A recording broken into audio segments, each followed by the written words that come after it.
Banyak mitos-mitos tentang gizi, mitos-mitos tentang, perawatan kehamilan. Iya.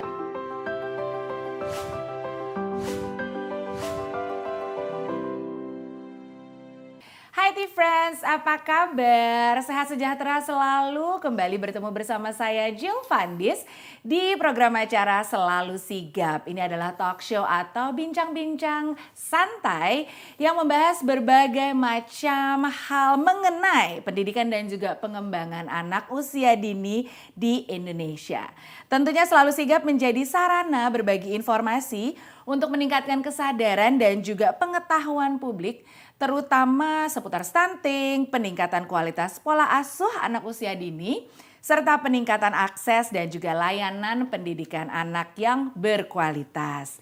Sesuai janji kita di episode 3 atau episode sebelumnya, kali ini kita akan kembali menampilkan Dr. Lucy selaku narasumber, Dr. Lucy Widasari MSI. Dan beliau ini tergabung dalam tim ahli percepatan penurunan anak kerdil atau stunting TP2AK. Hai dokter. Halo Mbak Jill. Apa kabar? Baik. Baik ya. Hari ini kita akan membahas mengenai mitos atau fakta masa kehamilan. Jeng.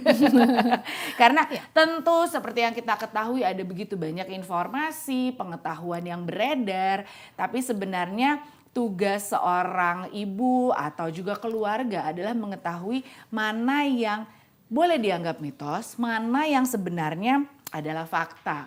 Dimana kalau misalnya kita mau berbicara mengenai masuk ke masa kehamilan nih Dokter Lucy. Seperti yang kita ketahui, kita mesti memiliki asupan gizi yang seimbang. Memiliki asupan gizi yang baik. Tapi ada beberapa, aku punya 2 orang teman yang pada saat dia hamil justru memang gak bisa masuk apa-apa. Setidaknya di trimester 1 dan 2. Tapi bisa menikmati atau bisa mengkonsumsi mie instan. Nah, atau mungkin makanan-makanan yang mengandung banyak MSG-nya, mengandung tinggi garam, maksudnya mengandung banyak garamnya gitu.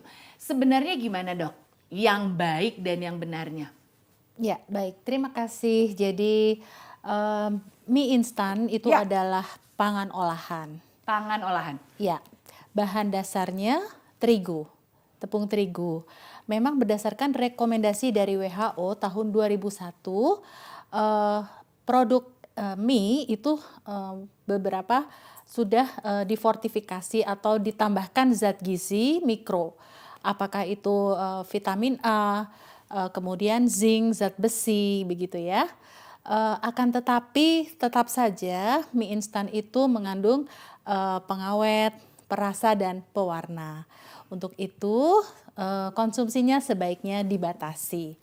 Jika seorang ibu memang terpaksanya ingin mengkonsumsi mie instan, mungkin ada sedikit beberapa tips ya. Yang pertama adalah yang pertama adalah upayakan misalnya bumbunya itu yang dikonsumsi setengah aja, atau ibu bisa membuat sendiri bumbunya. Bumbu sendiri ya? Ya. Baik. Berikutnya adalah menambahkan dari mie instan itu misalnya ditambahkan dengan daging, dengan ayam, begitu, sayur-sayuran, begitu, dan semuanya itu harus dimasak dengan matang, dengan baik. Harus dimasak dengan matang. Oke, baik. Nah, aku inget banget dulu soalnya pada saat aku hamil, aku sama suamiku, ini cerita pribadi sih dokter. Aku sama suamiku tuh cuma boleh atau setidaknya diizinkan mie instan sebulan sekali dok. Nah iya. Jadi tetap ada rasa-rasanya, tapi mungkin karena kita berpikirnya oke, karena bolehnya sebulan sekali, jadi benar-benar dipilih atau ditunggu-tunggu waktunya. Itu sebenarnya bisa jadi salah satu tips juga nggak sih dokter? Ya betul, baik sekali ini pertanyaannya. Jadi memang sebetulnya belum ada rekomendasi ya yang tepat, yang benar gitu ya. Sebaiknya mie instan itu dikonsumsi untuk ibu hamil ya. Itu sebaiknya tiap berapa bulan, boleh baiknya tiap minggu atau tiap Bagaimana, hari ya. ya atau seperti apa, itu belum ada gitu Mbak. Oke. Sampai sekarang rekomendasinya begitu hanya sebisa mungkin ditambahkan ada beberapa Ya. tips-tips tadi. Kenapa? Karena ada kebutuhan yang harus dibatasi oleh seorang ibu hamil. Salah satunya adalah garam dan sodium. Garam dan sodium itu yang memang harus dibatasi. Iya. Nah, kalau misalnya kita ngomong tentang garam dan sodium, bagaimana dengan junk food, makanan cepat saji? Nah, apakah memang ada porsi-porsinya atau sebenarnya pada saat masa kehamilan kalau bisa jangan banyak makan, jangan terlalu banyak makan fast food misalnya. Pendapat dokter gimana? Ya, jadi sebenarnya junk food itu dalam arti yang lebih luas itu adalah makanan yang kaya kalori atau energi, ya, juga tinggi lemak, tetapi rendah kandungan zat gizi yang lainnya.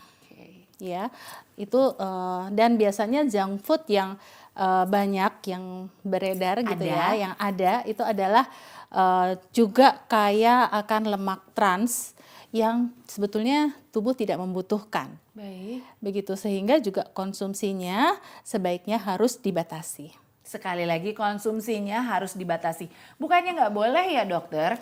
Masih dibolehkan gitu ya Mbak Jill. Cuman kita kembali lagi, tentunya kita sebagai seorang ibu juga ingin menghasilkan generasi penerus dengan yang cerdas, yang sehat gitu ya. Jadi ya bukan itu dilarang. Benar, tidak dilarang. Tidak dilarang. Nah, lalu ini juga yang menarik dan ini pasti banyak sekali dibahas oleh ibu-ibu yang masuk ke masa kehamilan di mana aku adalah penggemar sushi, sashimi, penggemar kelas berat dan aku yakin pasti friends semua juga banyak yang suka. Tapi begitu tahu hamil atau begitu tahu masuk ke masa kehamilan, wah nggak boleh makan sashimi, nggak boleh makan kan ikan-ikanan mentah, salad atau sayur-sayuran yang tidak dimasak misalnya. Nah, kalau menurut pendapat dokter untuk makanan-makanan sejenis itu bagaimana? Ya. Sebaiknya seorang ibu hamil itu tidak mengkonsumsi makanan mentah. Sebetulnya begini Mbak, ikan ya atau seafood itu merupakan sumber protein yang baik bagi ibu hamil. Ya, akan tetapi ikan-ikan laut dalam ya, dia biasa mengkonsumsi ikan-ikan kecil yang ada di permukaan yang mengandung merkuri. Itu yang kita hindari juga ya. Kemudian ikan yang atau daging yang dimasak yang dimakan mentah atau yang dimasak setengah matang itu dikhawatirkan masih mengandung beberapa bakteri seperti Salmonella, Listeria, namanya cantik-cantik ya. Kalau nama yang lebih cantik lagi, cacing pita, cacing gelang, cacing pipih. Boleh yang namanya cantik aja nggak dok? Yang awal. Ya, Listeria, monocytogenes dan lain-lain. Nah, itu bisa membahayakan bagi janinnya. Jadi memang pada dasarnya untuk ibu hamil benar, pokoknya makanannya harus makanan matang. Ya betul, makanan matang. Termasuk juga tadi Mbak mengatakan boleh nggak mengkonsumsi karedok dan lain sebagainya. Salad gitu ya dokter ya, misalnya. Sayur dan buah itu adalah sumber vitamin mineral yang baik. Betul. Akan tetapi untuk ibu hamil ini juga harus diwaspadai. Misalnya sayur itu masih terkontaminasi dengan bakteri, maka tentunya itu juga akan membahayakan. Dan beberapa jasad renik ya, misalnya telur cacing dan lain sebagainya yang tidak dicuci bersih itu juga bisa membahayakan. Berikutnya seringkali juga sayur-sayur itu disemprot dengan menggunakan pestisida ya, yang kadang-kadang tidak sesuai dengan rekomendasi ya, sehingga kalau tidak dicuci bersih itu juga bisa membahayakan. Betul. Jadi sebaiknya memang harus dimasak matang. Dari hasil penelitian itu juga ternyata sayur-sayuran yang dimasak matang itu kadar vitamin C-nya itu hanya berkurang sekitar 5-15% saja Mbak. 5-15%. Ya. Jadi sebenarnya tidak berkurang terlalu banyak ya dokter? Iya begitu. Jadi tidak masalah gitu ketimbang kita mengkonsumsi mentah itu memang lebih baik ya, kandungan zat-zat gizinya lebih tinggi sedikit. tetapi itu bisa membahayakan janin yang ada dalam kandungan. Betul, dan lagi memang ini kan khusus untuk masa kehamilan ya dok ya. Nah kalau misalnya berbicara mengenai, jadi ada banyak orang yang bilang kalau lagi hamil jangan minum air dingin nanti bayinya besar gitu kan. Sementara aku adalah penikmat air dingin, jadi banyak banget omongan, jangan minum air dingin nanti bayinya besar loh.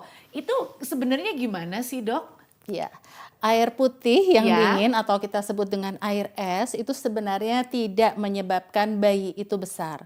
Kecuali kalau air es itu kita tambahkan sirup, kita campur dengan santan ya. Itu bisa menyebabkan bayinya besar. Sebenarnya bayi besar itu juga lebih disebabkan karena faktor genetik, faktor penyakit yang diderita ibu atau kelahirannya kehamilannya memanjang atau bayi postmatur dan banyak lagi. Jadi bukan karena konsumsi dari air es atau air dingin. Tuh dia, jadi air esnya aman, tapi tambah sirup, es teh manis, tambah dan santan, yang lain, tambah santan tambah juga gula ya. Jawa. Itu enak banget sebenarnya dokter ya. Nah tapi ya yang juga menarik di sini kalau misalnya mengenai susu dok, susu ayah aku tahu itu juga pastinya sangat dibutuhkan kan sebenarnya. Betul. Bagaimana pendapat dokter mengenai kebutuhan susu untuk ibu hamil? Ya. Susu itu adalah salah satu sumber protein, dan sebaiknya untuk ibu hamil itu konsumsi susu itu bisa kita sesuaikan dengan trimester kehamilan. Apakah trimester pertama yang mana pada kehamilan trimester pertama ini kan ibu sering mengalami mual dan muntah. Jadi bisa mungkin dipilih yang kandungan susunya lebih banyak mengandung misalnya vitamin B6. Vitamin B6 ini bisa mengurangi rasa mual. Rasa mual. Iya.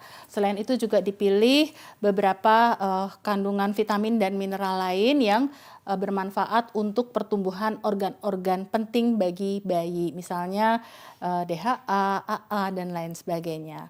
Kemudian pada trimester kedua, kehamilan trimester kedua dan ketiga itu ibu hamil itu sudah mulai enak ya makannya, mual muntahnya sudah mulai berkurang.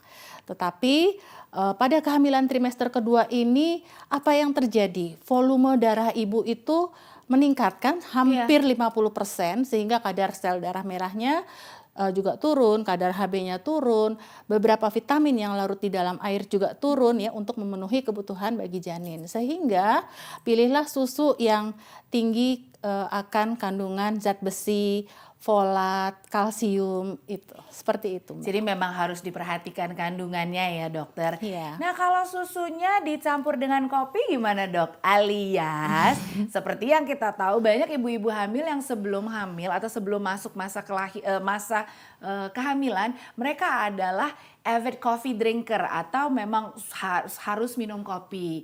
Bagaimana dengan kafein intake sih dokter, asupan kafein di masa kehamilan? Aduh, ini pertanyaan yang menarik ya karena saya juga penggemar kopi gitu ya. Hitam pakai susu, pakai susu juga. Iya karena banyak sekali ibu-ibu hamil yang, aduh aku tuh biasa minum kopi, tapi begitu masuk masa kehamilan mendadak lepas kopi, akhirnya malah jadi uring-uringan. Ada aja kan sebenarnya yang kayak gitu betul, dok. Ya, jadi kopi itu mengandung kafein yang mana kadar kafeinnya memang berbeda-beda. Ya. Kemudian kafein itu sendiri efeknya adalah sebagai diuretikum, artinya dia menyebabkan seseorang lebih sering buang air kecil dari biasanya. Kemudian juga stimulansia, efek dari kafein itu bisa menyebabkan detak jantungnya menjadi lebih cepat. Berdebar ya. Ya, selain itu efek kafein itu juga inhibitor ya. Jadi dia penghambat penyerapan beberapa vitamin dan mineral. Contohnya dia bisa menghambat zat besi. Ya, sehingga sebaiknya ibu hamil itu membatasi konsumsi kopi. Ya, yang dianjurkan adalah 100 mg per hari atau kurang lebih 1 cangkir saja sehari. Walaupun tadi saya katakan bahwa kandungan kafein di dalam kopi itu berbeda-beda. Jika memungkinkan, ya tidak sama sekali. jika aku sampai belibet karena ngomongin kafein, jika memungkinkan Ya. tidak sama sekali. Tapi kembali lagi ke ibu hamilnya juga aku rasa ya. Nah, kalau sebelum aku masuk ke pertanyaan berikutnya, kalau dari hasil yang Dokter Lucy lihat di lapangan, banyak nggak sih sebenarnya pemaparan atau penerimaan informasi yang salah, baik itu mitos atau fakta, yang mungkin dirasakan di masa kehamilan, dokter? Maksudnya menurut orang tua mestinya minum A, B, C, D, sementara menurut teman-temannya ini nggak apa-apa, ini boleh. Adakah hal-hal seperti itu dari hasil pengamatan dokter? Ya, kebetulan saya juga pernah melakukan beberapa penelitian dan Ya. khususnya untuk ibu hamil, Ya, itu sangat banyak. ya. Ya, mitos-mitos yang sebetulnya sangat diyakini oleh sekelompok individu, pada akhirnya juga diyakini oleh sekelompok masyarakat gitu yang salah. Padahal seharusnya itu bisa atau sangat boleh dikonsumsi oleh ibu hamil. Contohnya gini, ada di beberapa daerah gitu ya, ibu hamil jangan makan kepiting. Kalau makan kepiting nanti bayinya hitam lahirnya, Nah, ya. ada ya. Oke. Padahal kan kepiting itu sumber protein juga yang baik, Iya, ya, benar. gitu. Itu ada beberapa contoh ya, termasuk mungkin ya tentang tadi yang Mbak tanyakan ya, tentang kopi dan lain sebagainya. Boleh nggak sih, apa tidak sama sekali? Ya, Iya. itu tadi ada yang harus dibatasi, yaitu asupan kafeinnya, kadar kafeinnya tidak lebih dari 100 mg sehari. Gitu. Betul. Dan mungkin juga yang jadi menarik di sini ya buat teman-teman sekalian, kadang-kadang ya kita juga tidak bisa menyalahkan ya dokter, apa yang kita lihat dari sosial media, informasi-informasi yang terpapar, mungkin kita melihat oh ibu hamil yang A cocok dengan makanan seperti ini, atau si B cocok dengan asupan yang seperti ini. Padahal sebenarnya kita tetap harus mencari informasi ya dokter. Betul, kita harus mengupayakan mencari sumber informasi yang benar. Nah, kalau tadi kita berbicara mengenai nutrisi, maksudnya lebih ke makanan, kemudian lebih ke minuman. Aku inget juga nih dok, aku itu dulu adalah penggemar mewarnai rambut. Ya. Segala macam udah kecuali perak kalau nggak salah ya, silver karena itu lama banget. Nah tapi giliran begitu hamil, semua orang bilang nggak boleh cat rambut, nggak boleh root treatment, nggak boleh mewarnai rambut, pokoknya nggak boleh, dibiarkan sealami dan senatural mungkin. Pendapat dokter? Ya. Aduh, ini pertanyaannya yang sangat baik ya. Terima kasih. Jadi dari organisasi teratologi ya, itu menyatakan belum ada Ya. yang menyatakan dari hasil penelitian bahwa mewarnai rambut itu berbahaya bagi ibu hamil dan janin yang dikandungnya. Belum ada ya, berarti belum ada penemuan. Jadi apakah boleh dibilang aman atau mungkin lebih kepada gini kali ya dok, kalau kita ngewarnain rambut kan kita duduk di salon berjam-jam, mungkin itu lebih lelah kali ya untuk ibu hamil mungkin. Iya nggak sih dokter? Ya, cuman sebenarnya seperti ini Mbak Jill. Apapun yang kita yakini itu tidak baik ya selama masa kehamilan ya, atau bisa ditunda, Ya, nah itu sebaiknya memang tidak kita lakukan. Kalau misalnya ibu pada saat hamil gitu Mbak Jill meyakini bahwa aduh saya khawatir ini, kalau saya mewarnai rambut saya nanti apakah membahayakan buat bayi saya gitu. Itu kan artinya Mbak Jill memiliki kekhawatiran. Iya. Ya itu sebaiknya kalau punya kekhawatiran itu sebaiknya memang satu ditanyakan atau memang tidak dilakukan. Nah itu dia, jadi kita juga bisa ngecek sendiri ya, ini kalau memang aku khawatir ya udah nggak usah dulu atau ditunda dulu. Ya, karena saya sangat percaya sekali mengenai you are what you think. Yes, Ya, betul. apa yang kamu pikirkan itu akan bisa jadi kejadian. Benar. Karena kan ini juga belum ada penelitiannya. Betul. Mbak, ya. You are what you think. Nah, I think, nih misalnya ada ibu hamil yang bertanya, I think I can use this skincare. Terus tiba-tiba temennya bilang, oh kalau pakai yang ini akan menjadi lebih bersinar lah ya mungkin. Tapi juga ada pendapat-pendapat yang bilang kalau lagi hamil jangan pakai skincare karena nanti ada kandungan-kandungan tertentu. Sementara di beberapa ibu hamil masuk masa kehamilan kulitnya malah jadi kering, malah jadi aduh ibarat kemarau gitu loh dokter, kulit di sini gitu. Terus nggak boleh pakai lotion tuh bagaimana pendapat dokter? Ya. Ya, jadi benar selama masa kehamilan itu yang dikhawatirkan oleh seorang ibu hamil itu adalah timbulnya stretch mark ya. Ya. Di perut mana sehingga aduh saya harus pakai lotion gitu ya. Ya. Untuk itu memang pilihlah lotion yang aman untuk ibu hamil ya. Sebetulnya ada banyak beberapa dan atau pilihlah lotion yang hipoalergenik ya. Hipoalergenik artinya dapat diterima oleh berbagai jenis kulit gitu ya. Kemudian hindari pemakaian lotion yang tidak ada misalnya BPOM-nya, tidak ada rekomendasi dari dokter misalnya ya. Ini tidak jelas asal usul lotionnya begitu. Karena kan kadang kandungannya itu tidak tertulis atau kecil sekali ya. Tetapi yang harus dihindari itu adalah lotion-lotion yang mengandung merkuri. Itu yang membahayakan bagi janinnya. Atau ya beberapa produk-produk lotion yang sifatnya pemutih ya. Kadang ibu kan merasa aduh ini karena hormonal ya kan kita rasanya kulitnya tambah hitam gitu ya.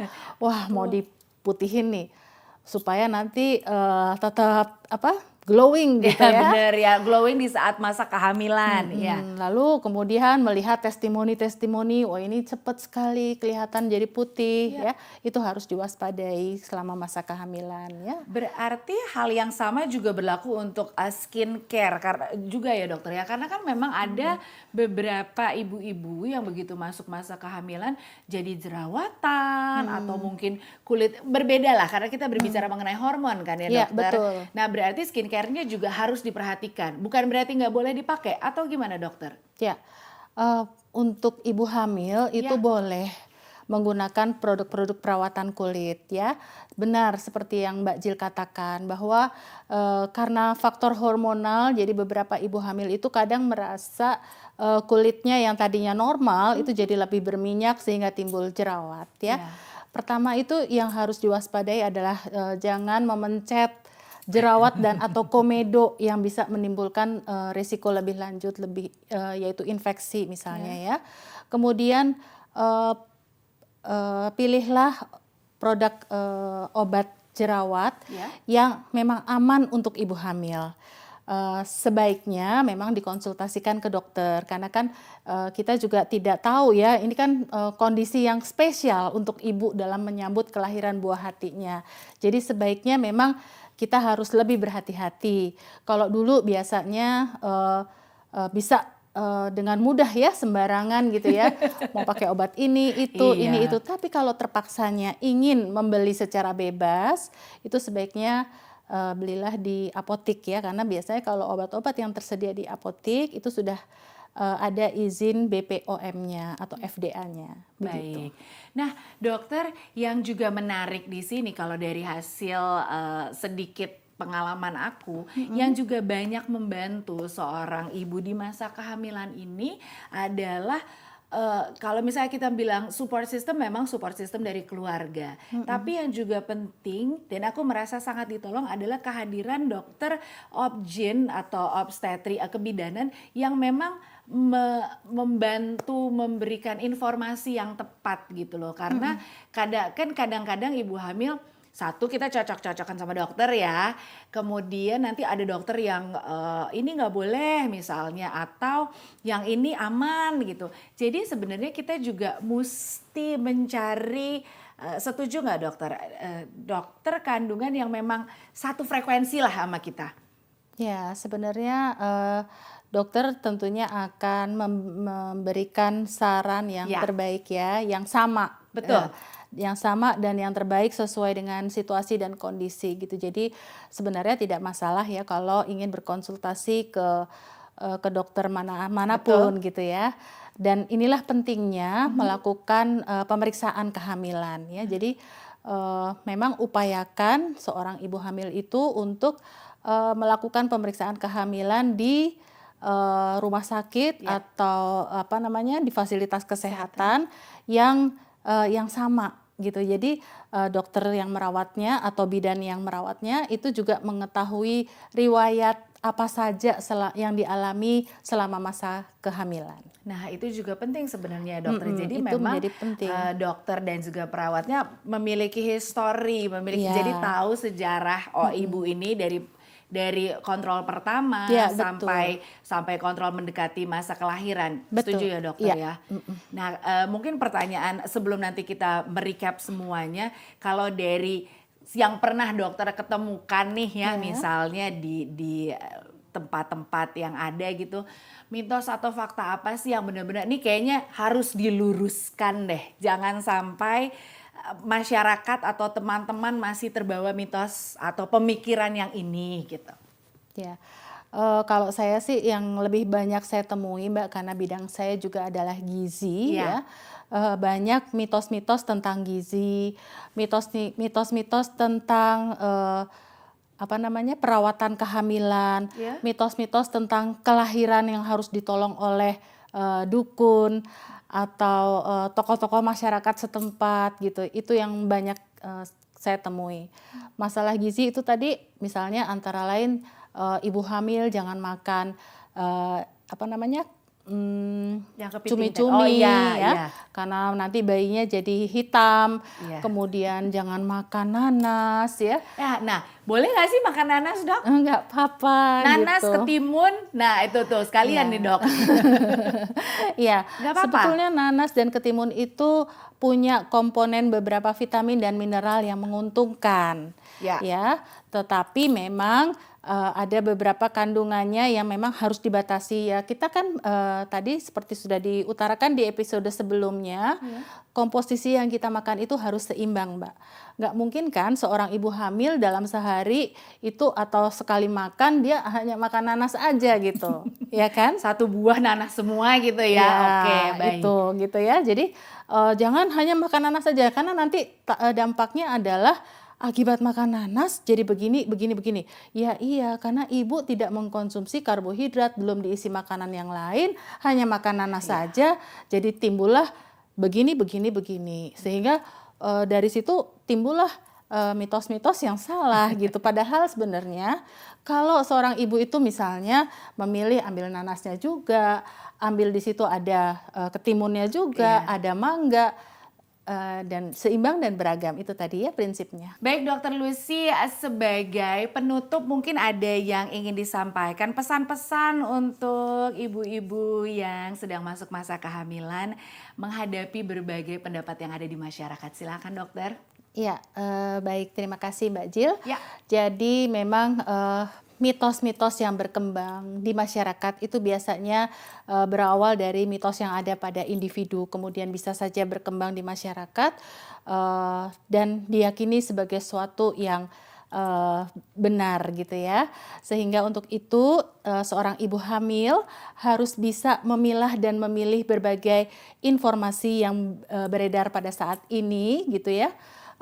Pilihlah misalnya media sosial yang memiliki reputasi dan dipercaya gitu ya, atau yang terpenting adalah jangan segan untuk bertanya dan berkonsultasi dengan petugas kesehatan. Baik, luar biasa sekali pesan-pesannya. Dokter Lucy, terima kasih banyak. Ya, sama-sama. Tentunya kita berharap bahwa semua yang disampaikan di Selalu Sigap ini bisa memberikan informasi buat teman-teman yang menyaksikan. Jangan lupa silahkan kunjungi social media kami, hadir di YouTube Tanoto Foundation. Kemudian di Instagram adalah @tanotoeducation. Spotify hadir di Bincang Inspiratif. Websitenya adalah www.tanotofoundation.org. Serta Facebook dan Twitter account silahkan ke Tanoto Foundation. Nah, saya berharap semua yang disampaikan di episode kali ini bisa memberikan informasi yang menarik untuk semua yang sedang menyaksikan. Dokter, terima kasih banyak. Sama-sama. Saya Jill Fandis, sampai kita berjumpa di episode berikutnya.